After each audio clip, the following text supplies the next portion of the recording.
going to take a look at B99. Pretty sure it's B99, not just B99. As you can see, you do have the option for controller or touch. You can play it sitting down. Due to the range of motion, I kind of prefer to stand up just so I have a little more availability to look around at your surroundings. This is basically, there's kind of a chair behind me, so I think they intend you to sit, but I'm a rebel. It's kind of a twin-stick shooter, but from a first-person perspective. So let's go ahead and choose touch. It's got kind of an 80s techno Tron thing going on. Let's go ahead and start. I'm gonna go through the tutorial just so you can kind of get an idea of the game mechanics a little bit better than just me explaining it on the fly. Graphics are very colorful. So I don't know, normally I see these types of games that have this type of look, and I think it was kind of a cheap or easy way out as far as going into VR. But this, I think they put enough of a touch on it so it's not just like, hey, we just did some wireframe stuff and that's our VR game. I think they put a little more oomph into it, which you'll kind of see when we get into the game. So let's go ahead and I think it was in options. No. Let's go ahead and go to some. There are some comfort options. I didn't really notice much of a difference in this one setting. So I will say that most games where you control the left and right movement with the stick, so like you would for a normal flat game, the horizontal tends to make me a little queasy. The forward and back I'm fine with, so I normally do the snap direction. This doesn't have that option, but I also don't really find this gets to me quite like most other games do, so not an issue. I'm going to turn the music down just a little bit so I can be heard. So let's go back.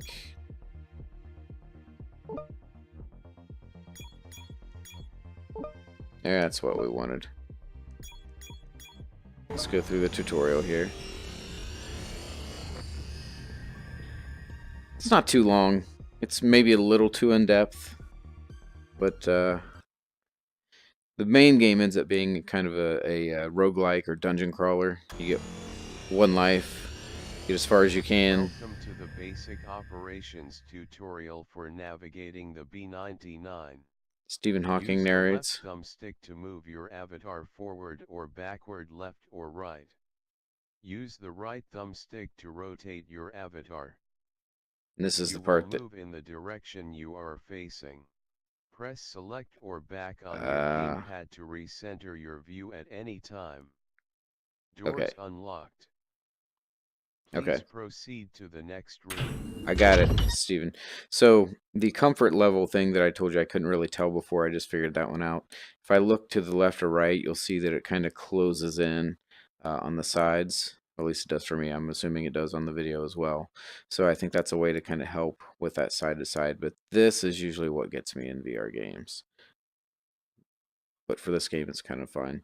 As he just explained, moving around is left stick. Then when you fire, you're actually doing a free look, which I like this much better than something, say, like Battlezone, where you actually just use the stick to actually move the reticle around. This, though, I like the ability to be able to move this way, but still shoot over here if I need to. So we'll just go to the next room. There are 3 targets in this room.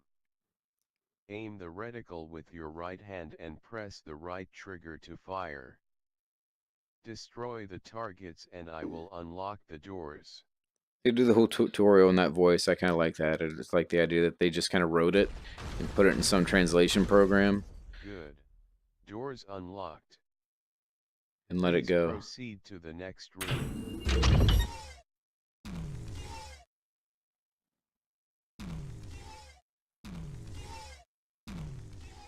As you may have noticed, firing your weapon depletes your energy bar visible around your reticle. Above the reticle. It will recharge on its own when you are not firing. If you fire a weapon that will drain more energy than you have left, then you will trigger low power mode and will be unable to fire for 3 seconds. Different weapons I have just get a different kick out of that energy voice. costs. You can accelerate energy recovery by pressing and holding the left grip button to charge. Be warned though that while charging you will be unable to move while rerouting power and charging. You will however still be able to fire. Hold down the left grip button to charge for 3 seconds and I will unlock the doors. So this is one of the things I was talking about. I'm charging right now. They could have just done a Good. generic charging Doors sound unlocked. or whatever. But they actually have Please this proceed to the next room. nice little whirlwind thing with little particles in it.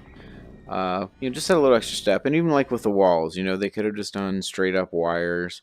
But they made some grids, some textures to it, some tiles almost, a little spinny thing. So didn't really take the easy way out, which I'm glad. Overclock mode is a powerful ability to accelerate your targeting and fire speed. Your weapon systems will be running so fast that the world around you will appear to stop. For 3 seconds you can line up your shots and fire as fast as you can pull the trigger. Upon exit, all shots will fire simultaneously. The strain will put you in low power mode for 3 seconds. Destroy these targets by using overclock mode. To activate, pull the left trigger. This is actually a little tricky. When completed, I will unlock the door.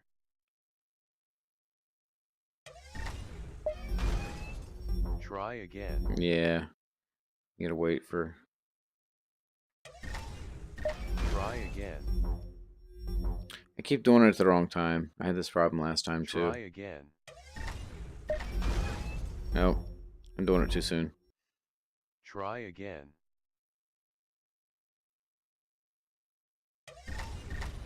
Try again. I keep doing it at the wrong time.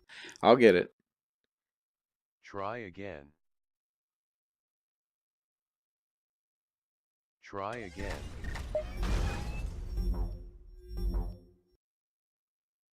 Try again. No. Try again. Oh, I was closer that time. Try again. No? Alright.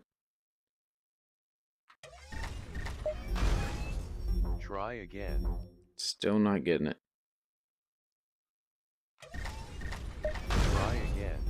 Ah, I had it that time. Good. Yeah, I want you to get them all three at the same time. I don't know why that's so tricky. To the next room.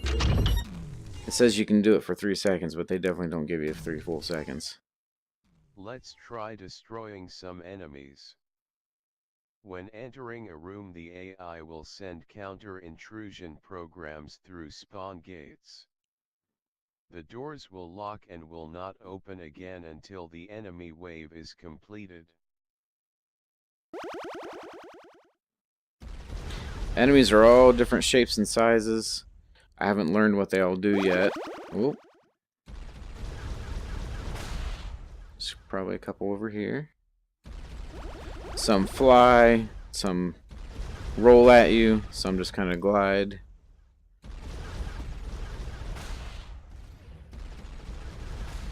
You can kind of, much slower pace than the actual game, but you can kind of see how this is kind of a twin-stick shooter. Really quick movement. Programs will fire shots that will desync you from the virtual world. If you look down, you can see your minimap. It's the minimap. Above that is your sync bar. It's the when depleted, green. you will desync and be booted from your intrusion. I will unlock the doors now. Yeah, and the premise, or the story, if there is such one, is you're kind of going into a computer. Almost, again, kind of like Tron. the bad programs are trying to take you out. The mini map is kind of cool. It has all these little different symbols for everything. I'm the @ sign. There's a whole legend about what each thing means and each room icon means and stuff like that. Spheres like these contain various items. Red contains either a power-up to restore your sync bar or data cubes to help us learn more about the AI. Blue contains various weapons. You can hold 2 alternates to your standard shot at a time and must replace one if you find more. Changing your weapon is performed by pressing the X button. Fire a shot to open the spheres and I will unlock the doors. RNG shot. Good. Doors unlocked. So now, please proceed to the next room. This looks to be kind of varying projectiles, maybe varying in strength. If you want to change back, you just hit the A button. You can switch easy between them. These, sadly, are few and far between in the actual game. They're your health pickups or... Sync restored. Yeah. Sync is life. And that's it for the tutorial. So it wasn't too bad. On your minimap, you can see a skull icon. The skull on my minimap indicates the end room on a given layer. Yep. This concludes the basics of the B99. It is always growing and more will have to be discovered on your runs. He said my runs. Enter the teleporter to return to the main menu. Alright. And again, they could have just opened that up. Info can be found in the data log tab of the menu. So with that, they're kind of making it sound like there's secrets and things to discover when you're doing your dungeon runs. Maybe it opens up more story, or maybe you unlock different power-ups and stuff. But here, these little extra touches. This was, I believe, normally only a $5 game. I got it on sale for even less than that. I do want to change... Yeah, let's go ahead and go in. I want to change that dimming thing. I can definitely see how it would help, but like I mentioned, I don't really have an issue in this one with that. So I think we can go full on comfort. Okay, so, and I will take us back in. I'll just do the normal dungeon run. Probably won't last very long, but it'll give you a better idea of how the game works. So, B99, let's enter.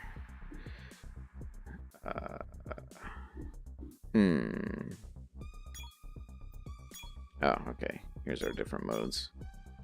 Normal. Unlimited lives, health packs, restore more, take less. Wow. We'll just do normal. Another thing, I'm not really sure. There's an R, a B, and a G. Not RGB, but RBG. And obviously I've been getting scores on the R. I'm wondering... Yeah, I don't know if that has to do with the difficulty level or what's going on with that. But I'll try normal. We'll see how long I last.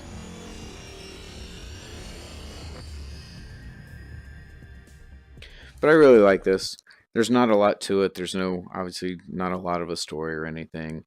Graphics, even though they are shiny, so to speak, they aren't groundbreaking or realistic. But it's a fun little... This is a good, I think... Oh, it's still doing it. This is, I think, a good demo game to play, assuming someone can handle the comfort. Maybe someone interested in VR, or maybe you have friends over. And if you really want to wow them with something, because it really gives you a good sense of space for the levels. Of course, the graphics are pretty eye-catching. So, yeah, I've got to go in here. So here's kind of the map. I still haven't figured out what all of the different symbols mean. Different rooms mean different things. Some rooms are just full of like power-ups and stuff, and other ones are going to be like this one, which are just full of bad guys. Here they come.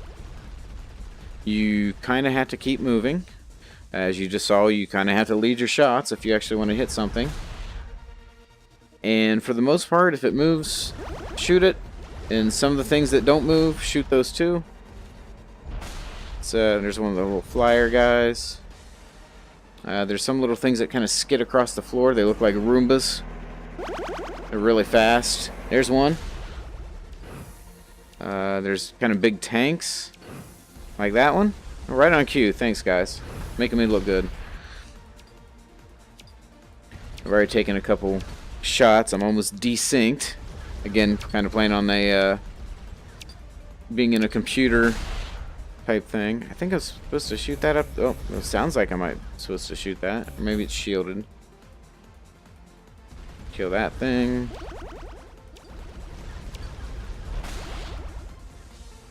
I'm getting some energy back.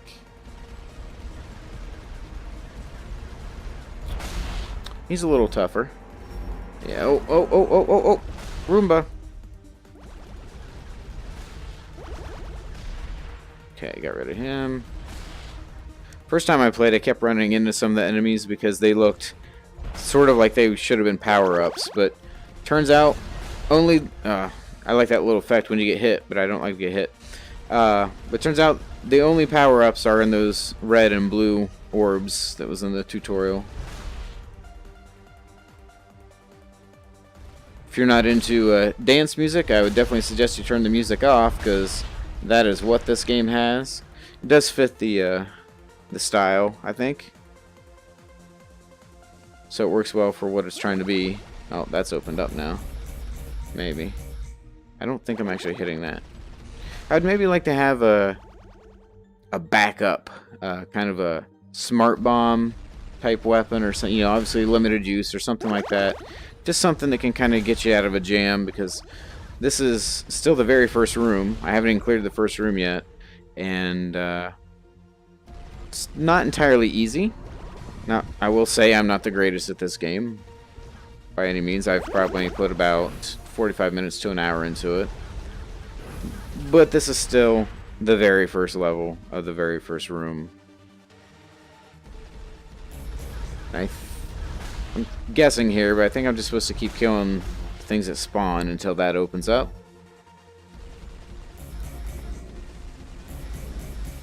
Yeah, because those don't look like they're going in yet. Oh, there it went.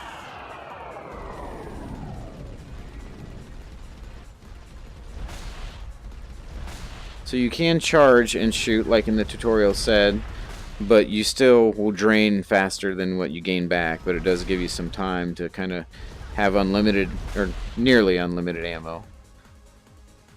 Certainly better than if you're moving all around. Alright, so that was the door unlocking. So you have two choices. We can go to the little question mark over here. Sorry, little question mark over here. Or the great big one over here. And I don't know about you, but... Wait, maybe they'll let us peek? Well, maybe I'll actually go to the door. So I think as long as you don't go through... And that looks like an area with more bad guys. So let's try over here.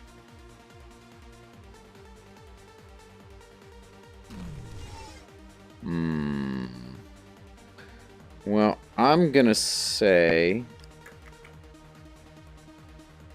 I'm gonna go with the bigger question mark. Here's why. That room looks like it's a dead end. And if it's a dead end, hopefully that means there's prizes and not bad guys. Yes, that's what I needed. Data cube acquired. Data cube. Mentioned in the tutorial, they say it kind of unlocks more information. I haven't found a use for them yet. Data cube acquired. Seems like anytime I'm low on my health, I get data cubes. Anytime I'm full on my health, I get health drops from these things. Data cube acquired. Sync restored. There we go. So at least 1 out of 4 ain't bad. I think that's the saying. Twin laser. Twin laser. So hit A. Doesn't really seem... I've had this one before. It doesn't really seem that much more powerful, but it's different. I have had a shot that... Sorry, I'm bad at reading the map and talking, apparently. I have had some that kind of bounce all around, ricochet. I want to say I got a homing shot right before I died once, too. We got full life back. Let's try this twin shot for a little bit. It might have a little more oomph to it. Then again, it probably also drains my energy faster. Can't see. I thought that was an enemy. It's just a pipe sticking out of the wall. But I really do like being able to shoot. And oh, that is kind of a turret. Never mind. I really like being able to shoot in a direction that I'm not looking. Roomba. And does that actually blow up, or is it just something I'm not supposed to walk in front of?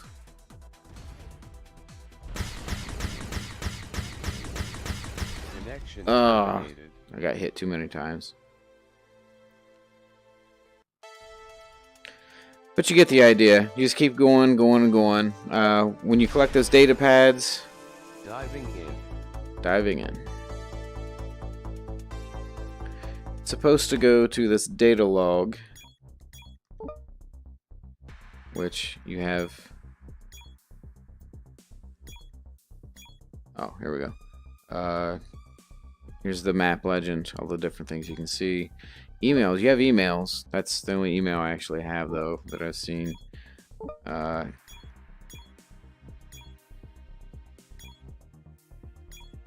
Okay, so I guess it's given more information on different things going on here in the game. Different power-ups and such. Different enemies, maybe. So that's kind of cool. So B99, definitely worth the price because, as I said, normally it's $5. I know it's on Oculus Rift. I checked Steam, couldn't find it anywhere. It's kind of a short search pattern, but I think it probably should have shown up. A little quick look at the. You don't normally get hands. You know, I always take a look at the hands in VR games. You don't have any here, but pretty cool thing. So I'll definitely try this one out some more. If you're looking for a quick, like I mentioned, hey, take a look at this game, or this is what VR can be all about. It's a good one. Just keep in mind that comfort thing, because there's no other option other than the dimming of the sides if you have an issue with the side to side like I do normally. But check it out. Give it a try.